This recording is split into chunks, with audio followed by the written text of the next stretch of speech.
পুষ্প প্রদর্শনী হচ্ছে। সাময়িক বিরতি, এরপরে আবার আসবে। যেটা মল্লিকা বলছিল, ক্লান্ত হয়ে পড়ছে বাচ্চা মেয়ে। আর এই গানটা শুনতে শুনতে আমি যেন 2 মাস এগিয়ে গেলাম, পিছিয়ে গেলাম, এগিয়ে গেলাম। কারণ এখন পৌষের একদম অন্তিম লগ্ন, তারপরে মাঘ, তারপরে ফাল্গুন, অর্থাৎ বসন্ত আসছে। খুব মেরে কেটে 1 মাস 4-5 দিন বাকি আছে।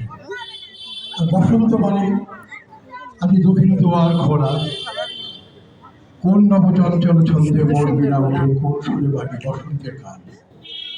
সব ঋতুকে ছাপিয়ে যেন বসন্ত মনের মণিকোঠায় তার স্থায়ী একটা জায়গা করে দেয়। মন যেন উদাস হয়ে যায়। কার যেন এই মনের বেদন চৈত্র মাসে উত্তর হওয়ায় বারবার যেন সে হাওয়ায় এসে ওঠে প্রবাহিত হয়।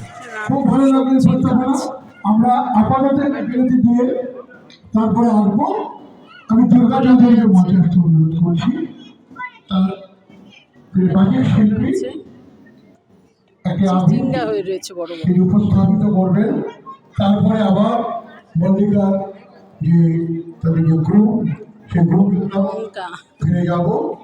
সুর ও তার নৃত্য নিকেতন। এখন দুর্গা চৌধুরী উপস্থাপিত করবেন। তার উপস্থাপনা বাচিক শিল্পী মালাভাউল্য আবৃত্তির মাধ্যমে। নানান ধরনের মরিচ গাছ।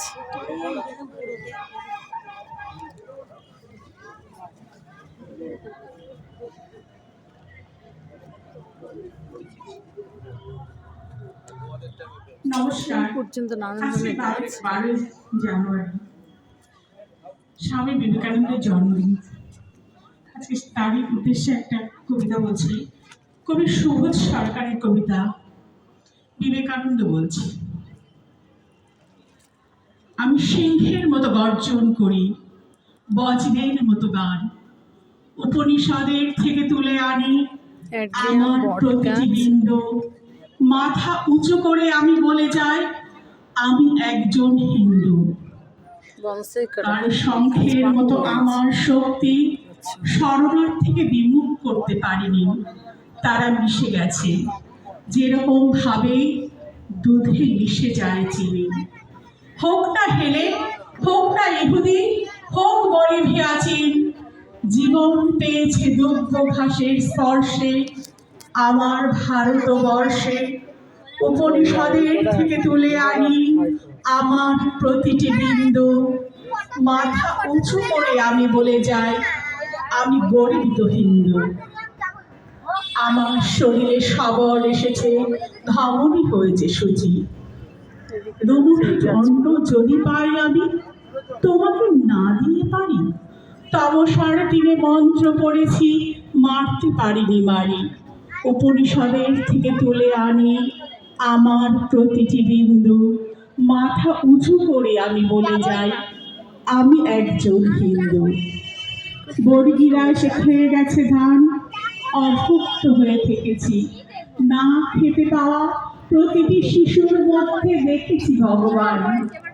আমি তোমাদের, আমি বিপদের, আমি অভাগার, আমি বেচ্ছের, আমি যবনের, আমি পৃষ্ঠে, রাজবংশে রাজবংশে আমি রক্ষক।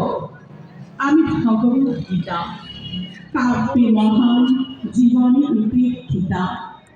ইরানের থেকে, পাকিস্তান থেকে, মরুগান্ধার মিশরের থেকে, মাচুপিচুয়ার মেক্সিকো থেকে, বাউলের থেকে, ফকিরের থেকে, হরিয়ানা থেকে, হরিনাবি থেকে, যাদবপুরের ক্যান্টিনে গানে, রহমান থেকে, সোর্নিশ লাহোরের সুরে